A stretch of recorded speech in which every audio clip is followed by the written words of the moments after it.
kita nggak bikin podcast ya. Sekarang alhamdulillah setelah kita vakum beberapa abad ya, sekarang kita bikin podcast lagi bareng narasumber yang luar biasa banget. Mungkin boleh kita tepuk tangan untuk wakilnya kita. Tadi stop ya. Oke, Ilham, apa kabar nih, Ham? Alhamdulillah, Teh Desi baik. Aduh, Teh Desi. Panggil Desi aja ya, kita kan kayak seangkatan. Oke. Kesannya kayak Gimana kabarnya Desi? alhamdulillah, sehat walafiat seperti kelihatan. Alhamdulillah. Sebelumnya boleh dong kenalin nih Ilham ini teh siapa sih gitu, biar orang-orang tuh sebenarnya banyak sih yang udah tahu Ilham tuh siapa, tapi biar lebih tahu sampai dunia akhirat tahu Ilham siapa. Boleh dong Ham, kenalin Ham. Bismillahirrahmanirrahim. Assalamualaikum warahmatullahi wabarakatuh. Selamat sore teman-teman. Kenalin aku Ilham dari Trik Informatika tahun 2019 dan aku di sini mungkin jadi salah satu alumni juga di MAHA, dan insya Allah di kesempatan kali ini bakal sedikit sharing-sharing mungkin tentang perihal dunia kampus dan juga perihal prestasi. Semoga di kesempatan kali ini kita bisa belajar, dan juga aku sendiri belajar dari teman-teman dan dari obrolan aku sama Teh Desi hari ini. Oke, mantap. Oke, jadi Ilham ini kan kita seangkatan berarti di MAHA itu tahun berapa? 2019 ya. Iya, jadi saya sama Ilham ini adalah mahasantri di Mahat Al Jamiah tahun 2019. Berapa tahun yang lalu? 4 tahun tiga tahun yang lalu ya. Kenal sama adik-adik yang angkatan 2022 lah, beda tipis lah ya. Sebenarnya tuh ini kita tuh masih 18-19 ya Ham ya kita ya. Cuma kecepatan aja kuliahnya gitu. Akselerasi betul. Oke, ngomong-ngomong terkait tema kita kan kali itu trial and error katanya. Trial and error. Mahat Al Jamiah ini menjadi tonggak utama ataupun pijakan pertama kita selama kita mau kuliah nih. Ini Mahat Al Jamiah jadi pijakan pertama kita untuk menggapai prestasi-prestasi di kampus kedepannya. Nah, Ilham sendiri gimana menanggapi terus masuk Mahat Al Jamiah? Benar gak sih Mahat Al Jamiah ini menjadi langkah awal kamu menuju kesuksesan yang saat ini kamu raih? Asik. Keren banget, luar biasa ya. Oke, Bismillah.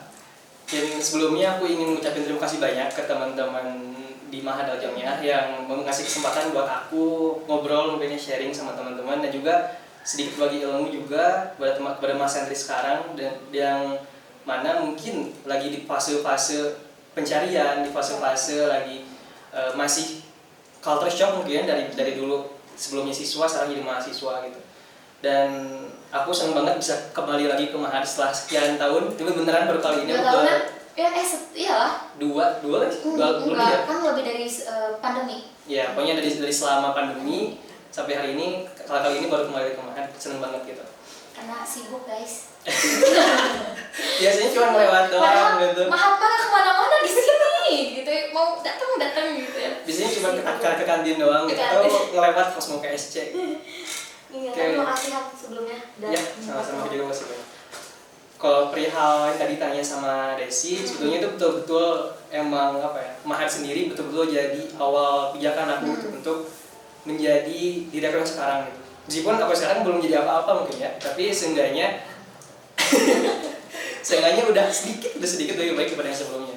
Dan Mahat itu menurut aku betul-betul jadi laboratorium dan tempat percobaan aku, trial and error banyak hal. Kayak misalkan perihal organisasi, perihal aku belajar nyantri lagi gitu lah setelah sekian lama gak ngaji gitu ya, ngaji lagi di Mahat. Terus perihal pembelajaran bahasanya dan lain-lain tuh membekali aku di langkah selanjutnya setelah jadi mahasiswa gitu. Tapi sebenarnya aku mah yakin sih bukan langkah awal menuju prestasi. Sebelum masuk Mahat juga Ilham tuh sudah banyak prestasinya. Tapi Mahat ini menjadi awal kalau di tempat kuliahan yang masuk universitas, Mahat memang betul menjadi langkah awal untuk Ilham, untuk aku juga, untuk teman-teman semua, karena masih ingat peraturan Mahat apa Ham? Ingat ya? Jadi di Mahat itu tidak boleh kita dianjurkan tidak mengikuti kegiatan luar apapun yang di kampus ini ya, baik itu intra mau ekstra. Jadi kita harus fokus di Mahat. Nah, ini kita pernah berdebat ya masalah ini. Ya, betul. Ilham ini sangat sangat kontra sekali dengan peraturan itu, Ham, betul gak Ham? Tapi yang mau nggak mau kita harus harus menaati aturan-aturan yang di Mahat. Tapi gimana Ham? Dengan aturan pandangan kamu kan, apalagi masuk coba kasih pengertian gitu untuk adik-adik yang sekarang di Mahat, tapi kenapa nggak boleh ya gitu ya ikut organisasi di luar teh, kenapa kayak membatasi ataupun padahal kan aku pengen ini pengen itu. Nah itu mungkin dari pengalaman Ilham gimana? Oke, sebelumnya aku ingin validasi ya tadi di luar Jawa di situ betul gitu. Jadi sebenarnya perihal ini gitu, ini salah satu hal yang unik juga gitu, yang menarik. Jadi hal ini tuh bukan jadi permasalahan di satu waktu gitu, tapi ini permasalahan yang aku dengar dari kakak tingkat juga sama gitu, terus adik tingkat juga sama gitu. Nah, tapi kalau pandangan aku gitu, kita coba berpikir secara kontekstual gitu. Pertama, adanya peraturan itu bukan untuk membatasi, dalam artian untuk membatasi potensi kalau di sini gitu ya, membatasi potensi mahasantrinya atau mengekang gitu, bukan itu yang aku tangkap gitu.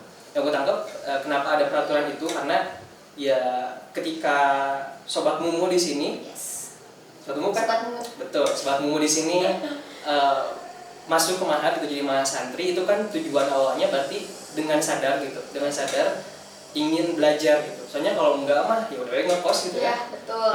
Udah ngekos. Jadi peraturan yang ada di Mahat itu untuk menunjang dan memastikan bahwa kita itu betul-betul belajar sama dalamnya, karena ya sayang juga ya, soalnya nggak semua mahasiswa gitu punya kesempatan buat masuk dan belajar di sini. Nah, cuman mungkin kalau dari sudut pandang aku emang ada beberapa titik kritis yang bisa sama-sama dikritisi gitu.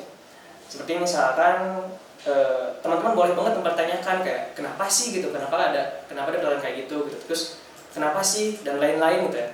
Cuman yang perlu diperhatikan bahwa yang tadi pertama bahwa peraturan itu bukannya mengekang atau membatasi, dan juga kalau menurut aku yang penting itu ketika kita masuk ke dalam misalkan ke Mahat gitu ya, ke satu institusi, memang institusi itu berhak untuk membuat peraturannya sendiri gitu, dan yang dalamnya itu harus mematuhi. Nah tapi ketika misalkan ada hal-hal lain nih, entah misalkan dulu misalkan ada sobat mumu yang ngerasa pas daftar itu nggak dijelasin gitu, tahu-tahu pas masuk ada ini gitu ya, atau misalkan kok nggak ada toleransinya banget gitu, aku padahal mau ikut kegiatan yang gak mengganggu pembelajaran misalkan, tapi nggak bisa. Menurut aku hal-hal yang kritik-kritik itu bisa banget dikritisi gitu, dalam artian mungkin nanti sobat mumu bisa ngobrol sama muslimahnya atau teman-teman yang di Himaja bisa audiensi sama pengurus Mahat. Di luar nanti hasilnya seperti apa, tapi seenggaknya ketika ngobrol itu bisa saling bertabayun gitu. Nanti pihak pengurus dan pihak muslimahnya ya tahu gitu teman-teman rasain gimana, dan dari masanya juga jadi tahu gitu, oh ternyata adanya ini karena ini gitu. Jadi kita lihat dari berbagai sudut pandang ya. Betul, karena betul. Ya setiap orang kan punya pemikiran masing-masing. Belum tentu kita berpikir positif, yang lain juga positif. Ya, bisa jadi negatif pun sebaliknya ya. Jadi kalau misalnya teman-teman sekarang masih menggerutu belum merasakan nanti kayak kita ya, oh tujuannya itu ternyata ini loh, belum menemukan itu, karena kita juga dulu gitu ya. Ya betul. Apalagi yang sendiri kan sangat aktivis sekali gitu ya, sangat muncul orang bahasa Eropa banget, tedai cicingnya. Iya, betul sih. Iya kan, maksudnya kayak ngerasa ruang lingkup kita tuh dibatasi gitu. Kenapa banyak pertanyaan-pertanyaan. Tapi ketika kita sudah lulus dari Mahat, terus kita mengetahui dunia luar sebenarnya seperti apa, terus maksudnya kan tidak semua indah lah ya, tidak semua indah. Kayak ini ikutan ini kayak seru nih, gitu kan. Nah mungkin salah satu tujuannya itu adalah untuk bagaimana kita bisa memfilter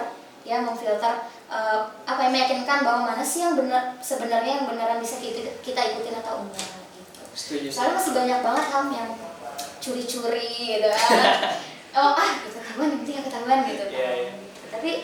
Tapi as long as kita bisa ngejalanin peraturan dengan baik, gak akan ada yang sia-sia lah ya kalau kita ngelakuin hal-hal yang positif mah gitu, karena ya Mahat gak mungkin membuat peraturan yang merugikan kalian lah, ya nggak betul? Oke, ngomong-ngomong kegiatan nih, kan kita lulus dari Mahat otomatis bebas, ya nggak? Tidak ada gak boleh ini, gak boleh itu segala macam lah, ya selain pesantren lah ya. Nah kegiatan kamu sendiri sekarang ngapain ya? Kalau aku sendiri sekarang aku lagi magang di PT IPD di UIN. Terus juga sekarang lagi kuliah, semester sekarang terakhir ya, karena semester depan insya Allah udah mulai fokus skripsian. Amin. Kita lulus bareng-bareng 2023. Amin. Terus lagi ngerjain proyekan juga, proyek IT itulah, cari-cari cuan mungkin buat jajan. Terus sambil berorganisasi juga, yang kebetulan aku sekarang jadi aktif di Dema Fakultas Saintek. Dema bagian divisi apa berarti ya? Aku di Kominfo kabinnya. Wow, ini ya selaras dengan apa bener Mahat itu sebagai Ya, di Himaja gitu.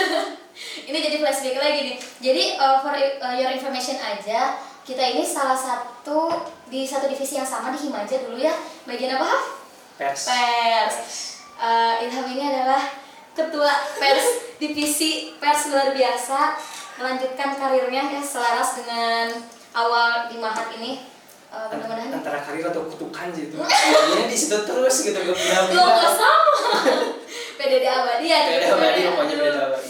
Aduh, kalau misalnya teman-teman pers mungkin yang angkatan kita 2019, Kolis, terus lagi Farhan, Fitri, Oh iya. Nisa, Nurul, ngeliat ya, apakah kalian masih jadi PDD juga? Kayaknya iya sih.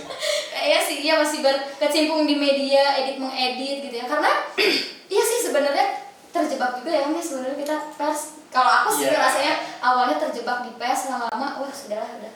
Kayak udah ini mah kutukan bener kata Ilham bilang. Tapi kutukan yang insya Allah ya udah sekarang magang di PTIPD. Terus sebelum kesini dapat project dari Bapak Rektor katanya ya. Aduh, luar biasa nih, keren banget. Jadi benar lah kalau dibilang Mahat ini sebagai pijakan pertama awal menuju prestasi kita di kampus ini, benar ya berarti ya? Iya, betul banget. Terus selain tadi kan magang, terus kegiatan mengedit, terus mencari cuan ya. Semester akhir bebannya berat ya. Iya, banyak banget pokoknya. Berat banget, triple lah pokoknya. Ini kalau misal teman-teman pasti terus Kak, aku harus mulai dari mana? Memulai prestasi di Mahat harus mulai dari mana nih sobat Mumu semua nih yang masih bingung. Mereka tuh kan berarti baru beberapa bulan ya, belum satu semester, belum 6 bulan belum. Masih mau bawa emas lah ya. Mau bawa emas. Masih mau bawa emas banget. Nah, boleh dong kasih saran nih pasti teman-teman. Aku mau dong kayak Kakak Ilham gimana memulai pijakan di Mahat ini supaya dapat meraih prestasi-prestasi yang luar biasa di kampus. Oke, mungkin aku sedikit nyambung ke yang sebelumnya mungkin ya, ke yang perihal organisasi. Jadi teman-teman, setelah aku lulus dari Mahat gitu, aku baru ngeh gitu ya.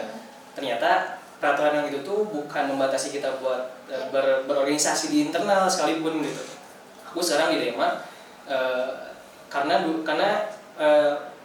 di Ormawa kampus itu kebanyakan sebetulnya yang mulai betul-betul belajar, betul-betul jadi pengurus itu semester 2 semester 3. Boleh teman-teman cek di himpunannya sendiri gitu.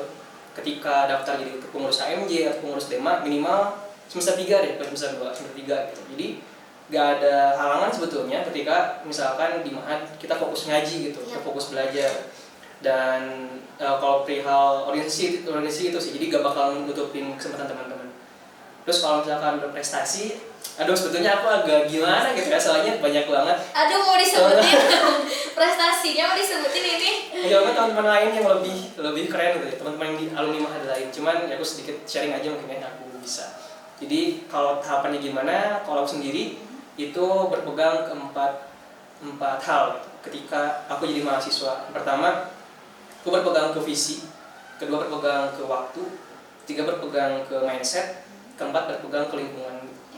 Pertama visi, aku ketika jadi mahasiswa itu punya semacam kondisi ideal yang ingin aku capai gitu.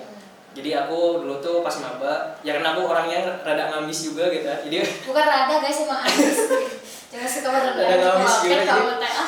Jadi kayak aku punya visi bahwa aku tuh harus jadi mahasiswa yang bisa berdaya, juga bisa memberdayakan orang lain. Maksudnya bisa berdaya di situ tuh, aku tuh jadi orang yang punya keluasan ilmu, gitu. Kebijaksanaan dalam bersikap, kemudian punya power juga untuk didengar, untuk direspek oleh orang lain. Gitu. Dan dengan hal itu aku juga bisa memberdayakan orang lain, gitu. Bisa membesarkan orang lain juga. Karena kalau besar sendiri buat apa juga gitu ya, lebar gitu. Terus yang kedua perihal waktu. Nah perihal waktu ini betul-betul jadi hal vital sebenarnya aku. Kenapa? Karena ada istilah mungkin ya, ketika kita nggak bisa mengatur waktu, itu waktu yang mengatur kita. Nah itu betul-betul relate banget sih menurut aku gitu ya, dan teman-teman dan sobat-sobat mula yang lagi nonton gitu.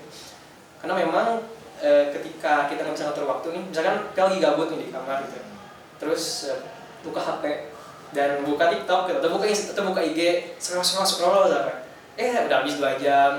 Padahal kan 2 jam itu tuh bisa dipakai buat banyak hal ya gitu, yang lebih bermanfaat. Dan setelah dan anehnya tuh ya, ketika setelah beres kita tuh nyesel dan diniatin ntar aku nggak bakal gitu. Ternyata pas tobat sambal ntar itu jadi gitu lagi gitu. Itu perlu punya disiplin diri yang kuat sih.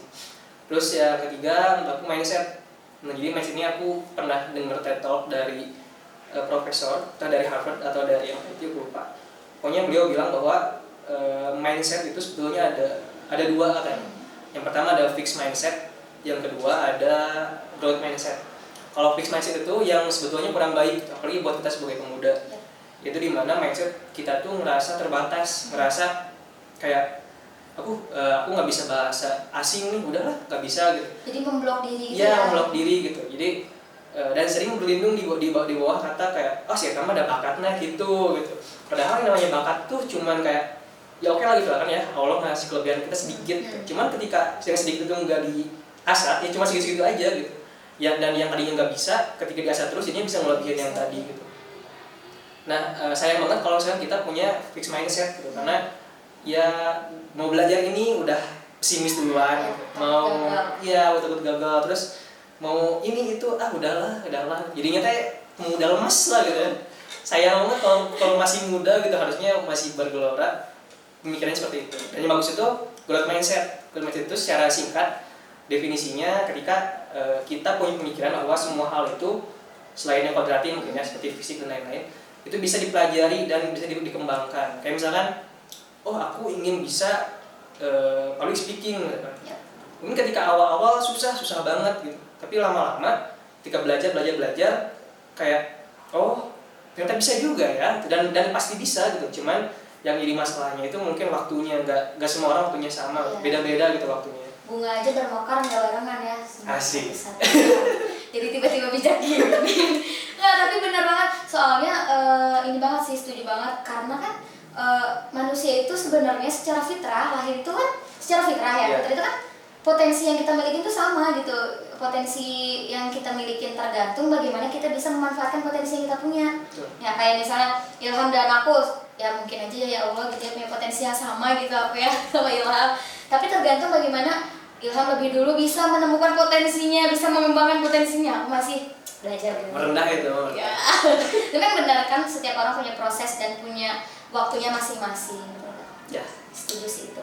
Terus yang terakhir, menurut aku yang paling penting itu lingkungan sih. Ketika kita punya teman-teman lingkungan kita itu cuman orang-orang yang kayak senangnya itu cuma nongkrong doang gitu kan. Senangnya itu cuma hal-hal ngegabut doang, main game doang gitu ya. Kita pasti ngebeda dari situ gitu. Dan kalau nggak salah di hadis juga diceritain ceritanya kayak gitu. Ketika kita dekat ke seorang yang A, juga bakal ya kayak A gitu, kecipratan. Ketika kayak B, dia kecipratan kayak gitu. Dan itu penting banget sih. Aku dulu punya semangat gitu, pengen punya banyak temen dari mana-mana gitu, dari kampus-kampus lain, karena ingin tahu orang-orang kampus lainnya gimana sih gitu. Aku gak mau inferior karena aku anak UIN gitu. Dan setelah kenal anak ITB, anak UNPAD dan lain-lain, aku ngerasa kayak oh gitu ya gitu. Maksudnya teh gak seserem, gak segimana-gimana gitu. Ya mereka juga sama-sama orang gitu, punya kelebihan dan kekurangan masing-masing. Tapi iya sih, pernah dengar juga kita itu dinilai dari 10 orang dekat kita. Jadi kita bisa melihat diri kita tuh seperti apanya dari kita lihat aja 10 orang aja di sekeliling kita tuh kayak gimana. Kalau misalnya kita dekat dengan tadi orang-orang yang sukanya main game, ataupun orang-orang yang pesimis, sukanya santai lah. Nah, berarti kalau misalnya itu sedikit banyaknya menggambarkan bahwa kita tuh seperti itu. Ya, betul. Betul gak sih? Nah, kalau misalnya kita ingin misalnya menjadi lebih yang seorang yang lebih positif lagi, berarti kita cari lingkungan yang lebih suportif itu lagi. Berarti gitu ya teman-teman, tidak ada yang tidak mungkin gitu ya. Jangan berkecil hati, terus jangan takut untuk mencoba. Kadang kan kayak daftar beasiswa aja ya. Ini pengalaman pribadi, ini boleh karena kan tahu ya salah satu future leader ya Ham ya. Oh iya. Kamu ya? Ya. Tahun berapa berarti? Aku 2020. 2020. Coba aku mau coba gitu ya. Ini based on story ya Ham. Iya. Udah gak punya bakat apa-apa udah gak usah. Udah yang lain aja ya. Jadi belum nyoba tuh udah pesimis. Udah aku mah gak akan kepilih. Nah itu kan salah ya sebenarnya kayak gitu. Itu jadilah tadi kan ngeblok diri gitu kan ngerasa. Itu sayang banget kayak gitu. Cuman ya udahlah ya udah semester 7. Mau ambis tapi semester 7 gimana nih. Jadi buat teman-teman yang masih semester 1 nih, ini langkah awal banget pokoknya di Mahat itu bisa jadi pijakan teman-teman. Tadi bisa kita dari himajanya meskipun bukan dari aku mah bukan anak himaja jadi nggak bisa grow, itu kan salah banget ya Ham ya. Jadi bisa memulai dari mana aja, entah itu misalnya di Kosma dulu jadi Kosma dulu, belum boleh jadi ketua HMJ atau belum boleh ikutan HMJ, ya udah deh aku mau ikutan jadi Kosma dulu. Itu kan salah satu langkah awal lah gitu kan. Loh presiden aja nggak jadi langsung jadi presiden kan, dia jadi wali kota dulu, jadi segala macam dulu. Kamu kalau mau jadi pres ya siapa tahu jadi Kosma dulu gitu. Anak khususnya sobat-sobat Lumun nih yang ataupun dari teman-teman lain yang berada di lingkungan yang memang tidak sebebas teman-teman yang di kosan gitu. Jadi kan kadang merasa kayak terkekang gitu, jadi kayak nggak bebas gitu. Atau mungkin teman-teman kan masih masa-masa osjur ya, masa-masa kalau jurusan aku sih botak gitu, masa-masa masih jadi ya gitulah pokoknya, jadi yang bukan suruh-suruh, masih junior gitu. Dan itu waktu teman-teman buat kayak nampilin diri teman-teman gitu bahwa aku nih orang yang bisa dipercaya misalkan. Aku ini aku orang yang punya pemikiran bagus, dan itu betul-betul bakal orang-orang lihat. Kayak misalkan cutting teman-teman di jurusan bakal lihat gitu, oh si ini keren nih misalkan. Dan ketika misalkan teman-teman lulus dari Mahat, ketika misalkan daftar ke AMJ atau jadi apapun gitu ya, orang-orang pasti udah punya penilaian bagus ke teman-teman gitu. Oh si ini mah dari dulu emang bagus pemikirannya gitu. Jadi banyak tempat gitu. Jadi nggak ada kata terlambat lah ya Han ya. Betul. Maksudnya kayak kita di Mahat 1 tahun terus kayak ketinggalan, bisa ya. Sebenarnya nggak ada ini ya, bisa ngejar aja, belum tentu teman-teman yang curi start duluan dia yang sampai finish duluan, betul nggak? Bisa aja kita ya ibaratnya kayak kura-kura sama kelinci aja ya kayak gitu, iya kan? Yang cari start duluan kan kelinci, tapi yang menang finish duluan kan kura-kura, karena kayak gitu orang kan cuma ngelihat dari satu aja gitu kan, harus jadi pemikirannya itu apa ya? Ya ke satu itu aja nggak berkembang gitu. Nah ini kan penting banget, kita juga dulu kan kayak gitu ya, maksudnya kita bisa pemikiran sekarang ini kan melalui proses dari jadi mahasantri semester 1, pemikirannya sama ya, kita juga dulu sama kayak teman-teman semua. Jadi cuma semakin cepat menyadari hal itu semakin baik gitu. Jangan kita sedikit terlambat lah menyadari itu, sedikit ya, nggak banyak, tapi nggak apa-apa. Mungkin udah ngidul nih ngomongnya nih, mungkin boleh dong kasih apa ya closing statement deh buat teman-teman yang masih dede gemes, yang masih mencari jati diri, yang masih aku teh mau apa, aku teh mau gimana ya, kedepannya mau gimana. Boleh dari yang berpengalaman. Berat. Dia pun nanti gantian ya di sini juga ya. Pokoknya di sini juga nih. Kayak kalau dari aku sih nitip mungkin ya untuk diri aku sendiri dan juga umumnya untuk sobat Mumu dan semua yang mendengarkan podcast ini. Dari aku sendiri ingin nitip bahwa kita tuh harus jadi gelas yang setengah kosong. Kenapa gelas setengah kosong? Karena dengan setengah kosong tadi kita tuh masih bisa menerima air dari gelas-gelas lain, dan juga kita juga bisa ngasih airnya ke gelas lain. Maksudnya ketika kita jadi gelas setengah kosong, kita tuh punya ilmu, tapi kita juga siap menerima ilmu gitu. Kita siap membagikan ilmu, tapi juga kita siap untuk belajar. Itu pemikiran yang menurut aku paling ideal gitu. Karena manusia itu nggak ada yang benar-benar tahu, nggak ada yang benar-benar nggak tahu gitu. Setiap orang tuh pasti ada hal yang kita bisa pelajari gitu. Dan jadilah orang seperti itu. Jangan jadi orang yang gelas penuh gitu. Ketika misalnya gelas penuh tuh kita dapat ilmu baru, kita langsung dah orang bagus pinter gitu. Jadi muda ya. China bahasa Sunda ada. Bahasa Sunda muda gitu China teh. Itu sayang banget sih kalau kayak gitu. Dan pasti di satu titik orang itu bakal nyadari bahwa dia bukan orang yang sebegitu hebatnya gitu. Dan jangan juga jadi gelas kosong gitu, karena kalau ngerasa susah kan kita berarti ngerasa inferior ya, ngerasa kita itu nggak punya hal yang bisa kita berikan, kita bisa kasih ke orang lain gitu. Padahal setiap orang juga itu punya kelebihan, punya ilmunya, punya kompetensinya masing-masing gitu. Dan ya jadilah gelas tanpa kosong menurut aku.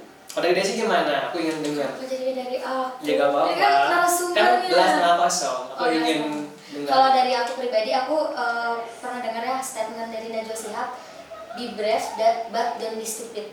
Jadi ya kita tuh harus jadi berani, tapi jangan juga menjadi sosok yang bodoh. Berani apa ya, ibaratnya kayak berani tapi tanpa bekal apa-apa gitu. Jadi kan ibaratnya kalau misalnya tong kosong yang bunyinya lah ya, banyak omong tapi gak ada isinya gitu. Kita boleh berani, tapi kita juga harus make sure apa yang kita omongin ini emang berdasar, apa yang kita omongin ini emang apa ya, bermanfaat gitu. Karena kalau dari pribadi aku ya, aku baru bisa berani mengajak orang ataupun baru bisa berani cuap-cuap hayo ini gini-gini ketika aku sudah bisa konsisten dengan apa yang aku ucapkan. Karena malu lah, misalnya itu kan bisa jadi bumerang ya. Kenapa kamu ngomong ini tapi kamu tidak bisa menjalankan itu gitu kan, kadang kayak gitu ya. Tapi kita mencoba sedikit-sedikit, kita coba apa yang mau kita ungkapin ke orang itu aplikasiin dulu nih ke kita. Kalau kita sudah bisa mengaplikasikan ke diri kita sendiri, ya hayo ajak orang, berarti orang juga bisa gitu kan. Kalau misalnya dari kita aja nggak bisa gitu ya, ibaratnya jadi calo kan, hayo naik, berarti kitanya nggak naik gitu ya, kayak gitu sih ya. Be brave but don't be stupid. Keren ya. Malu ya ngomongin materinya Desi sih. Enggak dong, nanti next ya. Lagi part 2. Aku yang interview deh. Oke, teman-teman, itu dia Ilham, luar biasa, terima kasih banyak waktunya. Sebenarnya ini kalau misalnya kita lanjutin bisa sampai Isya ya. Bisa banget. Ini kepotong azan maghrib. Insya Allah nanti mudah-mudahan kita ada kesempatan apa ya, kita ketemu lagi, entah di sini, entah nanti di sana, di mana gitu ya, entah aku gitu jadi narasumbernya ya. Nggak, bercanda. Waduh, enggak. Mudah-mudahan apa yang kita cuap-cuap pada siang dan menuju sore ini sedikit banyaknya bisa bermanfaat buat teman-teman yang nonton, khususnya ya sobat Mumu yang lagi underestimate gitu ya. lagi apa dalam masa-masa maba lah ya, masa-masa maba. Mudah-mudahan yang nonton bukan maba doang sih ya. Oh iya. Yang semester akhir juga boleh nonton ini ya. Kita ada nasib sini sama-sama. Gitu. Oke, terima kasih sobatmu udah mendengarkan podcast kali ini. Sampai jumpa di podcast selanjutnya. Bye bye. Assalamualaikum warahmatullahi wabarakatuh.